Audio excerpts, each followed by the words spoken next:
Okay Kishore sir त्यासाठी माझ्याबरोबर उपस्थित असलेले आमच्या भारतीय जनता पक्षाचे या जिल्ह्याचे जिल्हाध्यक्ष प्रभाकर सावंतजी, महिला मोर्चाच्या जिल्हाध्यक्ष वडगावकर मॅडम, सन्मान्य रणजित देसाईजी, सन्मान्य मनोज रावणे, मिलिंद मिस्त्री, आमचे युवा मोर्चाचे जिल्हाध्यक्ष संदीप मिस्त्री, पप्पू परब, महायुतीचं सरकार आदरणीय देवेंद्र फडणवीस साहेबांच्या नेतृत्वात असलेलं हे महायुतीचं सरकार हे शेतकऱ्यांच्या दृष्टिकोनातून जे ऐतिहासिक निर्णय घेत चाललेला आहे त्याची माहिती देण्यासाठी ही पत्रकार परिषद आज आयोजित केलेली आहे. महाराष्ट्राच्या इतिहासामध्ये असंख्य सरकार आज यांनी केली आणि प्रत्येकाने आपल्या आपल्या पद्धतीने महाराष्ट्रात आदरणीय देवेंद्र फडणवीस यांच्या नेतृत्वात 2 वेळा शेतकऱ्यांसाठी कर्जमुक्तीची योजना जाहीर झालेली आहे. ही योजना आमच्या महायुतीच्या सरकारने जाहीर केलेली आहे. म्हणून आतापर्यंत असंख्य शेतकरी बांधवांसाठी बोलणारे, बाजू घेणारे नेते मंडळी हे फक्त बोलत राहिले, पण खऱ्या अर्थाने शेतकऱ्यांना न्याय कोणी दिला असेल, शेतकऱ्यांसाठी त्यांच्या बरोबर त्यांच्या पाठीराखा म्हणून कोण उभं राहिला असेल तर ते मुख्यमंत्री आदरणीय देवेंद्र फडणवीस साहेबच आहेत.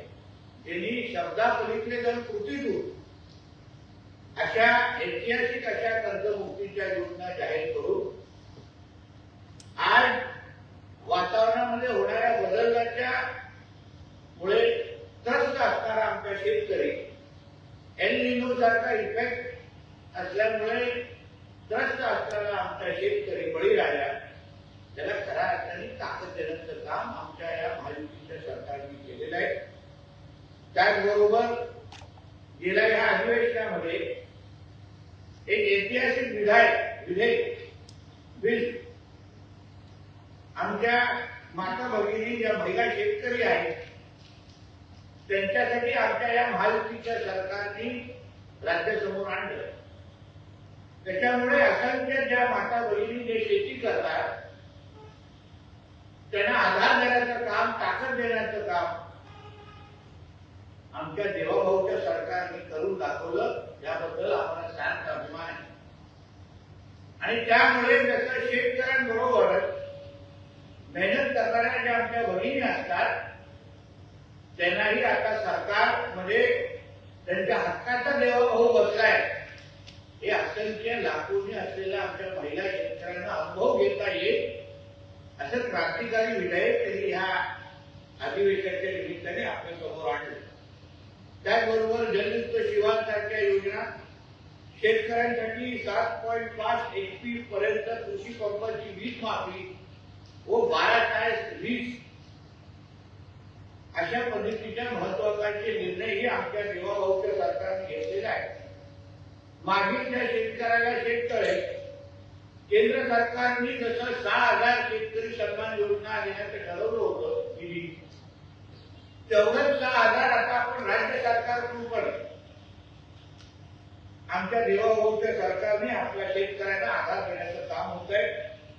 राज्यामध्ये पहिल्यांदा शेतकऱ्यांसाठी कृषी AI धोरण म्हणजे AI तंत्रज्ञानाचा वापर करून वातावरणामध्ये येणारे जे काय आव्हान आहे, वातावरणामुळे येणारे जे काय आव्हान आहे त्या विविध आव्हानाला समोर जाण्यासाठी एक सक्षम असं AI धोरण कृषी क्षेत्रामध्ये आणणारं आमचं देवाभाऊचं सरकार आहे.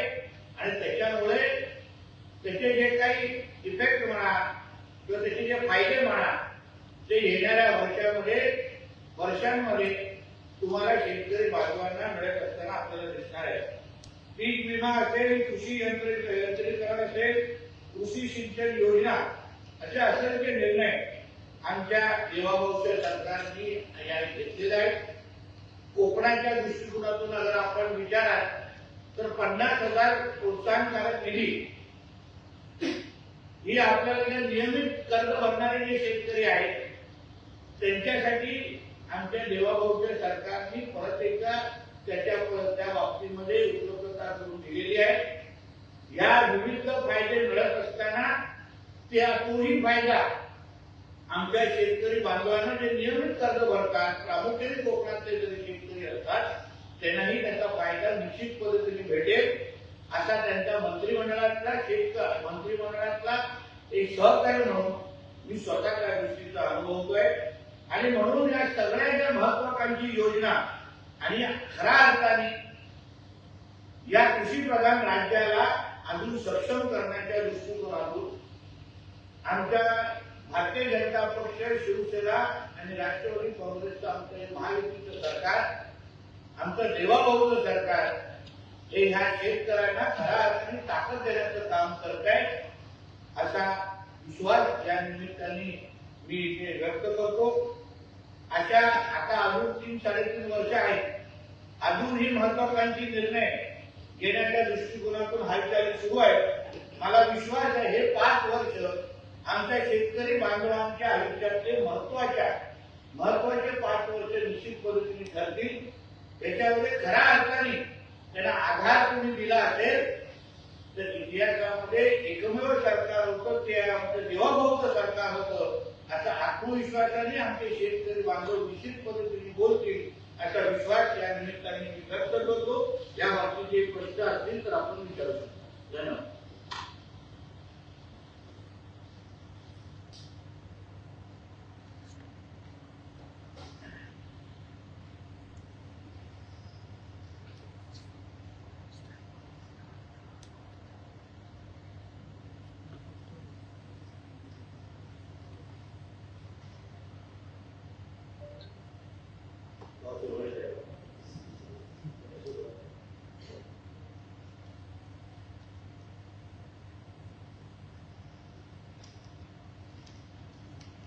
विमाची रक्कम पण मला वाटतं मिळायला सुरुवात झालेली आहे. फक्त त्याच्यात एक जी अडचणीचा भाग जो मला माझ्या नजरेसमोर आला आहे की काही कोरडा विभाग, देवगड, पडेल असे काही विभाग त्याच्यातून वगळण्यात आलेले आहेत.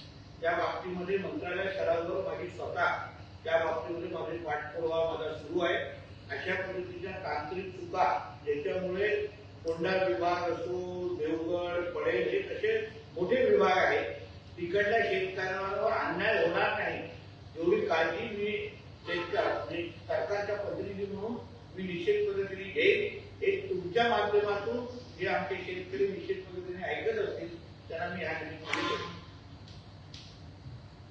जिल्हा बँकेचे माजी अध्यक्ष सतीश चव्हाण यांनी या संदर्भात पत्रकार परिषदेत मुद्दा उपस्थित केलेला. सीएससी सेंटर मार्फत जे कागदपत्र अपलोड झाले पाहिजे होते ते वेळेत न झाल्यामुळे अनेक जवळपास 2,022 शेतकरी जिल्ह्यातले ते त्यामुळे त्यांचे जे वरिष्ठ पातळीवर बसणारे जे अधिकारी आहेत त्याला मंत्रालय स्तरावर मी स्वतः बोलून घेतलेलं माझ्या भाषेत त्यांना समजवलेलं आहे. आणि म्हणून येणाऱ्या काळात या चुका होणार नाही एवढी काळजी आम्ही निश्चित पद्धतीने घेणार.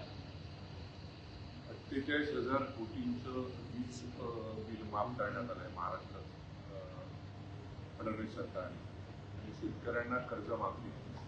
कोकणाला कसा त्याचा फायदा होणार काय सांगतात? शेवटी शेतकरी हा कोकणात असो, मराठवाड्यात असो, प्रत्येकाला अशा जेव्हा वीज बिल माफी येते तेव्हा त्याच्या महिन्याचा अर्थकारणावर थेट त्याचा फायदा होतो. म्हणून हे जे काही ऐतिहासिक निर्णय कर्जमाफी असो, वीज बिल असो, प्रोत्साहनकारक निधी असो या सगळ्याचा थेट फायदा तुम्हाला शेतकरी बांधवांच्या एकंदरीत अर्थकारणावर आणि उत्पादनावर तुम्हाला निश्चित पद्धतीने दिसेल.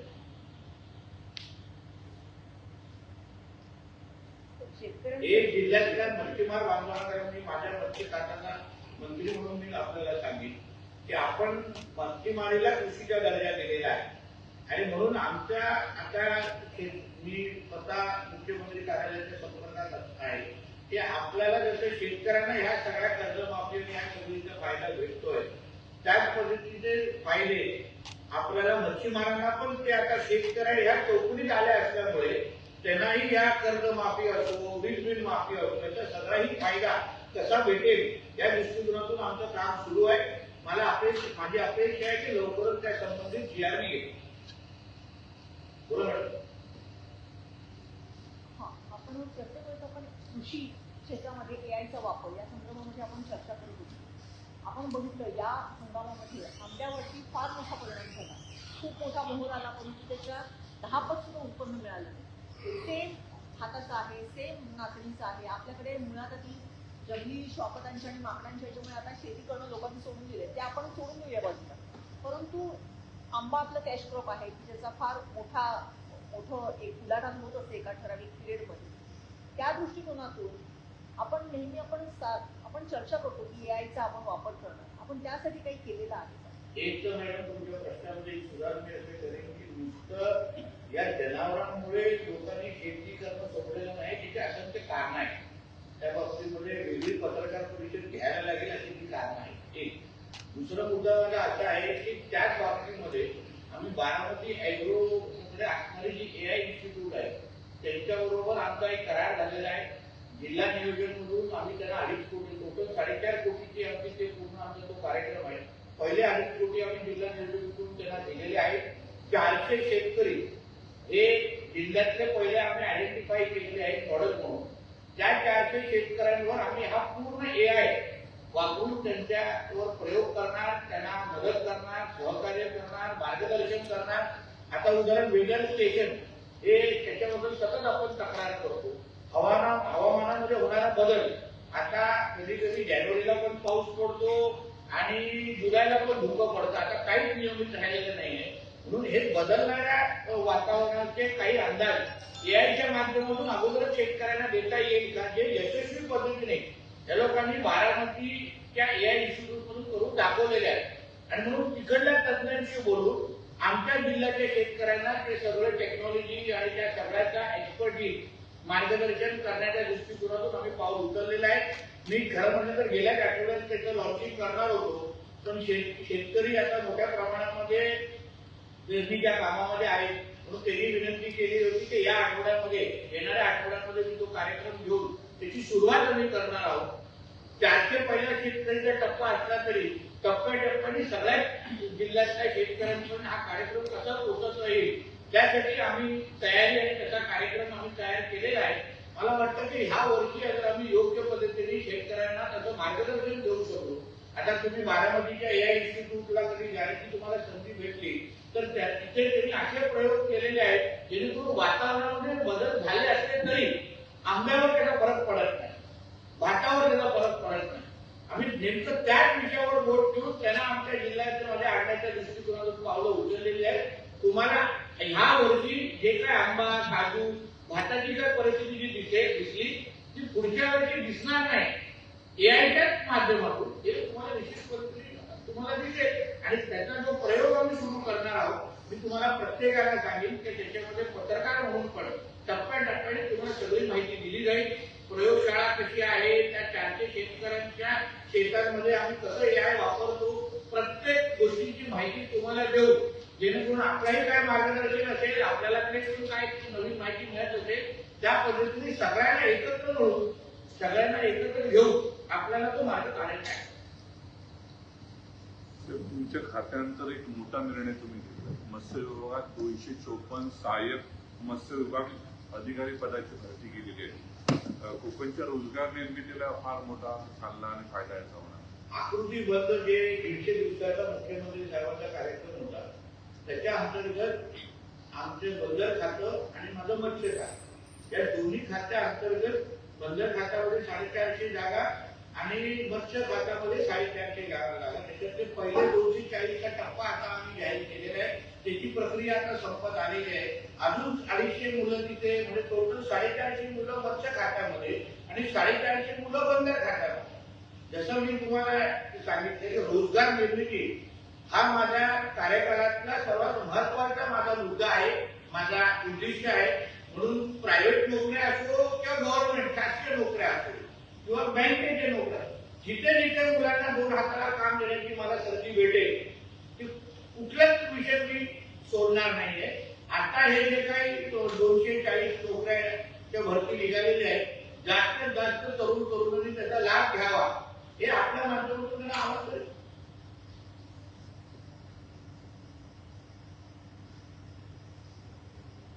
पीक विमा संदर्भात जे आता तुम्ही स्वयंप्रेरित हवामान केंद्राचा जो विषय सांगितला, तर प्रत्येक मंडळ स्तरावरती सध्या हवामान केंद्र, स्वयंप्रेरित हवामान केंद्र आहे, त्याचा आधार घेऊन पीक विम्याची रक्कम ही नुकसान निश्चित केलं जातं. तर कृषी विभागाकडून एक साधारण काही महिन्यांपूर्वी प्रत्येक गाव पातळीवरचं हवामान जे बदल असतो, प्रत्येक गावामध्ये वेगवेगळं हवामान असतं, त्यानुसार ती नोंद व्हावी म्हणून कृषी विभागाने पत्र दिली.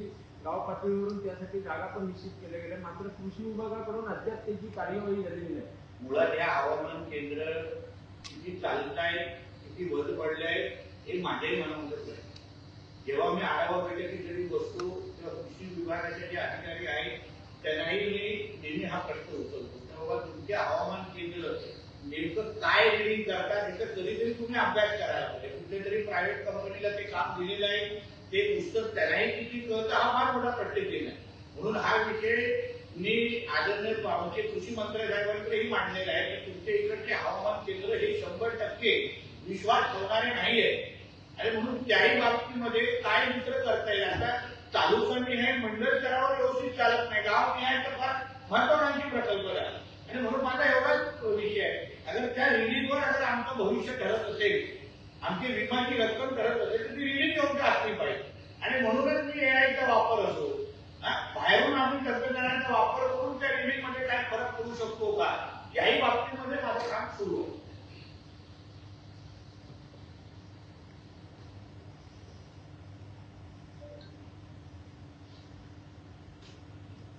ठीक आहे.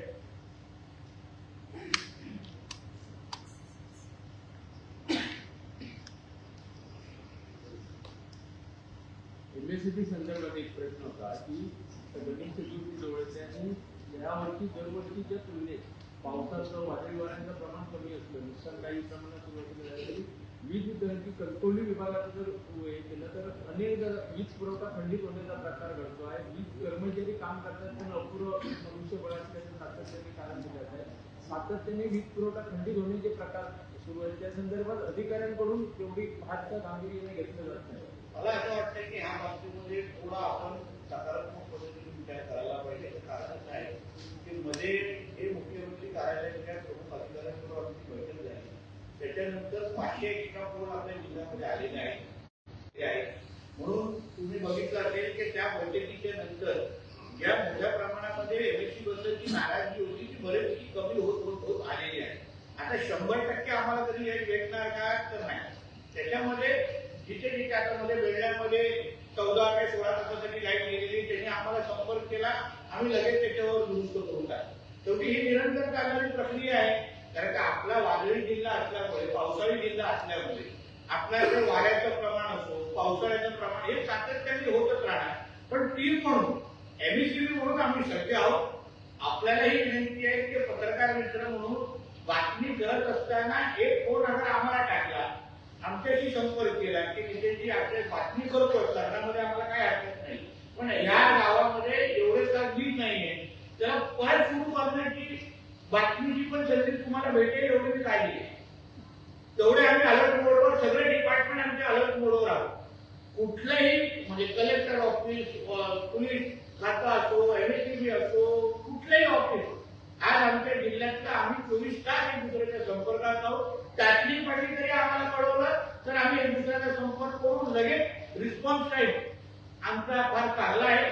म्हणून येणाऱ्या सगळ्या सणासुदीच्या दृष्टिकोनातून जी तयारी करायला लागेल, नंतर आपल्याकडे प्रोटीन पॉप्युलेशन असतो, पर्यटक मोठ्या प्रमाणामध्ये येतात.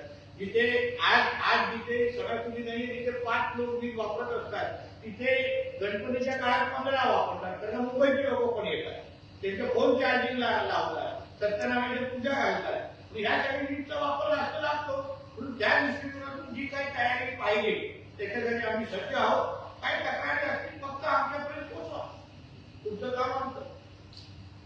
साहेब, जिल्ह्यामध्ये सध्या स्मार्ट मीटर बसवण्यासाठी विरोध होते. काही जणांना, ग्राहकांना न विचारता स्मार्ट मीटर बसवले जातात. काय सांगाल? बघा, अशा कुठल्या स्पेसिफिक तक्रारी असतील तर एमएससीबीकडे आपण आणून द्यावे. जिथे आमच्या आदरणीय मुख्यमंत्र्यांनी ह्या बाबतीमध्ये विधानसभेमध्ये स्टेटमेंट दिलेलं आहे. कोणालाही जोर जबरदस्ती करण्याचं कारण नाही, पण त्या बाबतीमध्ये काही स्पेसिफिक तक्रार असते, ह्या तालुका, ह्या गावात, ह्या घरात असं घडलेलं आहे, त्याची दखल आम्ही घेऊ. पण सरसकट अशा गोष्टी होत आहेत असा काही विषय आतापर्यंत तरी कानावर आलेला नाही. पण आपल्या प्रश्नाचा आदर ठेवून असं स्पेसिफिक काही विषय असतील तुम्ही आमच्यापर्यंत पोहोचवा, आम्ही निश्चित पद्धतीने दखल घेऊ.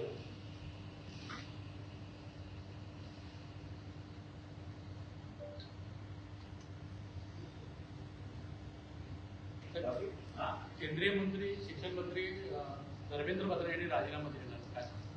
बघा, यासाठी खरं म्हटलं तर आमच्या नरेंद्र मोदी साहेबांनी पहिल्या दिवसापासून शब्द दिला आहे आणि विश्वास दिला आहे की ते देशाच्या तरुणाईबरोबर ते भक्कम पद्धतीने उभे आहे. आतापर्यंत मोदी साहेबांच्या कार्यकाळामध्ये याच्या अगोदर शेतकरी कायदे आणले होते, त्याला विरोध झाला, मोदी साहेबांनी शेतकरी कायदे परत दिले. आता तरुणांच्या नीट संदर्भात आक्षेप होते, त्या संदर्भात त्यांची अडचणी होत्या. जे नीट बाबतीमध्ये आंदोलन करत होते, नीट बाबतीमध्ये काय प्रश्न होते, त्या बाबतीमध्ये असंख्य बदल आणि कठोर निर्णय, म्हणजे कोणी परत पेपर लीक करण्याची हिंमत पण करणार नाही अशा पद्धतीचे महत्वाचे निर्णय केंद्रीय मंत्रिमंडळाच्या माध्यमातून झालेले आहेत. पण शेवटी देशाच्या तरुणांना खरा आवाज ऐकण्याचं काम हे आदरणीय मोदी साहेबांनी परत एकदा केलेलं आहे, वारंवार केलेलं आहे आणि परत एकदा केलेलं आहे. आणि म्हणून त्यांच्या भावनेचा आदर ठेवून आमचे संबंधित मंत्री होते त्यांचा राजीनामा, प्रधानमंत्रीचा राजीनामा दिलेला आहे.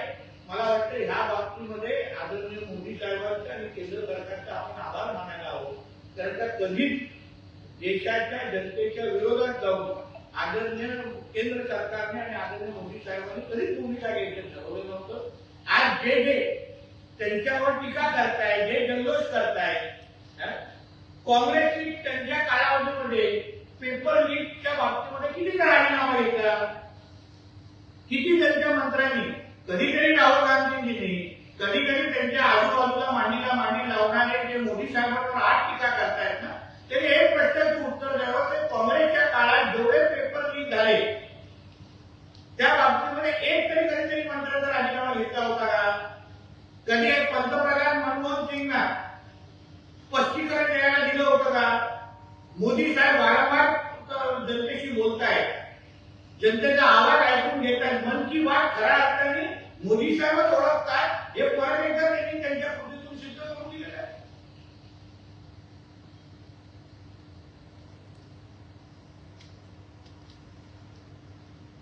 प्रधानांच्या राजीनाम्यानंतर मुख्यमंत्री देवेंद्र फडणवीस हे दिल्लीकडे रवाना झाले. शिक्षण मंत्री देवेंद्र फडणवीस अशी चर्चा झाली. एक आदरणीय देवेंद्र फडणवीस साहेब सतत दिल्लीला जात असतात. तुम्ही जेव्हा जेव्हा ती दिल्लीला जातात तुमच्या चॅनलद्वारे तुम्ही बातमी चालवायला सुरू करतात. आतापर्यंत तुमची एक तरी बातमी घरी आली आहे का? देवेंद्र फडणवीस साहेब मुख्यमंत्री म्हणून दिल्लीला जाणार असतात का? केंद्र आणि राज्य सरकार हे एकच विचारत आहे. म्हणून तुम्हाला तुमच्या चॅनलची हाऊस भागवायची असते म्हणून तुम्ही त्या बातम्या चालवतात, नंतर स्वतः तोंड गाठी पडणार, तर काय होत नाही. आता परत एकदा तेच होणार आहे. प्रधान यांच्या राजीनाम्यानंतर उद्धव ठाकरे आणि राज ठाकरे यांनी पत्रकार परिषद संपली. त्यामध्ये त्यांनी असं म्हटलंय की तरुणांनी देशाला भयाच्या छायेतून बाहेर काढले आणि झुरळाने हुकुमशाला झुकवली. वाघाची भाषा करणारे आता झुरळा पण आलेले आहे. राम मंदिर ची म्हणजे पहिलं त्यांची जेव्हा खासदार निवडून आले तेव्हा पाकिस्तान जिंदाबाद आणि सरपंच युद्धावरून आता भारत मातेची जयवर आलेली आहे. बरोबर ना? आणि म्हणून ह्याच्यामध्ये उगाच ते बोलतात ना बेगानी शादीने काय काय दिवाना असं ते तसंच प्रकार आहे. दुसऱ्यांच्या भारतामध्ये जाऊन हे मिठाई खाणारे हे लोक सगळे आहेत. चालय ना? म्हणून पहिलं तुम्ही या सगळ्या बाबतीमध्ये तुमचं योगदान काय हे कधीतरी तुम्ही विचारलं पाहिजे. तुम्ही खऱ्या अर्थाने त्या नीटच्या विद्यार्थ्यांच्या भविष्यासाठी की जे आंदोलन करत होता ते स्वतःच्या 2 मुलांच्या भविष्यासाठी आंदोलन करत होता, त्याचं कधीतरी स्पष्टीकरण द्यावं. ठाकरे सेना उद्या उद्धव ठाकरे यांच्या नेतृत्वाखाली राज ठाकरे मोर्चा करतायत त्या संदर्भात काढतायत. अभिनंदन मोर्चा असेल. अभिनंदन म्हणून ते फक्त अभिनंदन मोर्चा म्हणून निषेधच्या ऐवजी अभिनंदन. तर शेवटी दुसरा आता पर्याय राहिलेला नाही. त्यांनी तोच प्रश्न विचारला, तुम्ही तो रिपीट करताय. आता आठवण विचारताय. निर्णय त्यांनी बदलला, ते हा? मोर्चा निर्णय त्यांनी बदलला.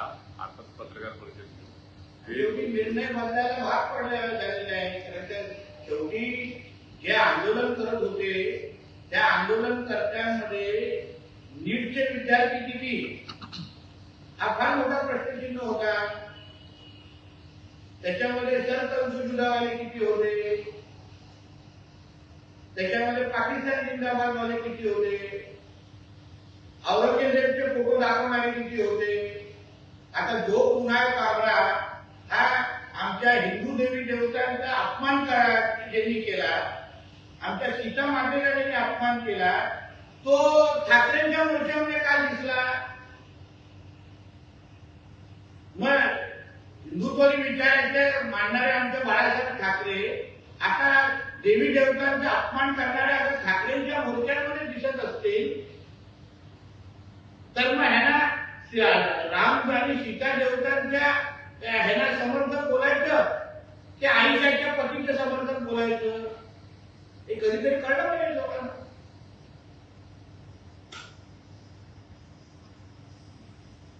शरद पवारांनी पत्रकार परिषद घेतली होती. त्यांनी असं म्हटलं की नव्या पिढीला हाताळताना लाठीचार्ज करण्याची आवश्यकता नव्हती. नव्या पिढीला हाताळताना लाठीचार्ज करण्याची आवश्यकता नव्हती असं शरद पवार म्हणाले. ठीक आहे, मला असं वाटतं प्रत्येक जण आपल्या कुठेतरी आता पुढे लाठीचार्ज करण्याची पाळी तेव्हा का आली हे कधीतरी पोलीस खातं निश्चित पद्धतीने चांगली माहिती देऊ शकतात. आजच मी दिल्ली पोलिसांची पत्रकार परिषद बघत होतो. त्याच्यामध्ये 200 सोशल मीडियाचे अकाउंट हे पाकिस्तानमधून चालवत होते त्या आंदोलनामध्ये. त्याची काय माहिती आहे का. म्हणजे देशविरोधी ताकद हे आमच्या तरुणांच्या खांद्यावर बसून अगर आमच्या देशामध्ये अराजकता आणण्याचा प्रयत्न करत असतील तर त्यालाही या विरोधी पक्षाचे नेते मंडळी समर्थन करणार का.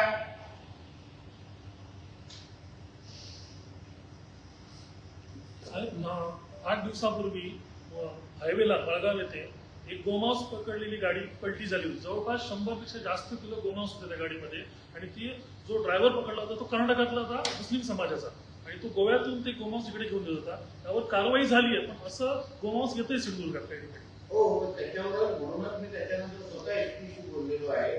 आता दोन्ही चेकपोस्ट वर कोण त्यावर अधिकारी होते, शेवटी चेकपोस्टवर त्या गाड्यांना योग्य वेळी थांबवलं नाही, चेकिंग झालं नाही, म्हणूनच त्याला सिंधुदुर्ग देण्याची संधी मिळाली ना.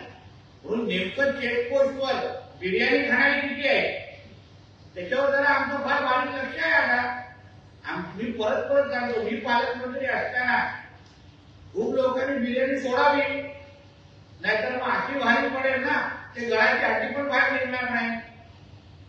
म्हणून जे काही चेकपोस्टवर अगर कोण मस्ती करत असतील, नाहीतर कधीतरी अवघडी अगर मी चेकपोस्टवर अगर गेलो तर मग काय खरं नाही. मग म्हणून हे अशा पद्धतीच्या लोकांना मदत करणारे कोण आहेत याच्यावर आता मला बारीक लक्ष आहे.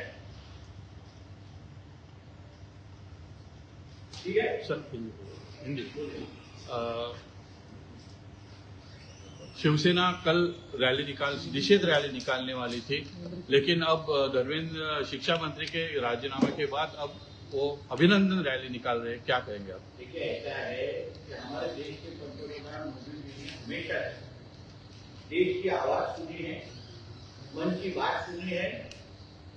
इसके पहले भी जब किसानों के बारे में आंदोलन हुए थे, जो किसानों के लिए जो कायदा लेके आने, लॉज लेके आने, फार्म लॉज लेके आने वाले थे, उसके बारे में जब भी विरोध हुआ तो भी हमारे पंतप्रधान जी ने वो भी कायदे पीछे लिए थे, उनकी मन की बात सुनी. उसी तरीके से अभी जब नीट के बारे में जब ये सब आंदोलन शुरू हुआ, नीट के बारे में जो कुछ प्रश्न तैयार हुए उसको सुनाने के लिए जो लगता है वो मैंने हमारी केंद्र सरकार ने करने के लिए हमारी केंद्र सरकार आगे आई है. उस बारे में कठोर से निर्णय उन्होंने लिए हैं कोई लोगों का तबादला हुआ है और अभी लोगों विद्यार्थियों छात्रों के बीच में और विश्वास दिलाने के लिए राजीनामा हमारा इस्तीफा प्रधानमंत्री का भी उन्होंने ले लिया है। हमेशा से ही मोदी जी ने देश के लोगों की आवाज सुनी है, देश के लोगों के खिलाफ उनके हक से प्रधानमंत्री जी ने कभी कुछ किया नहीं है। ये फिर एक बार हमारे मोदी जी ने दिखा दिया है।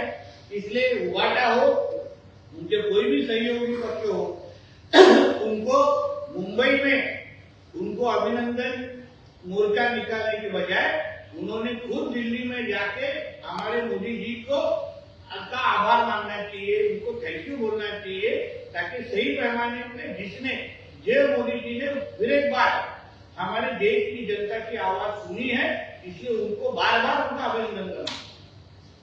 Thank you. धन्यवाद।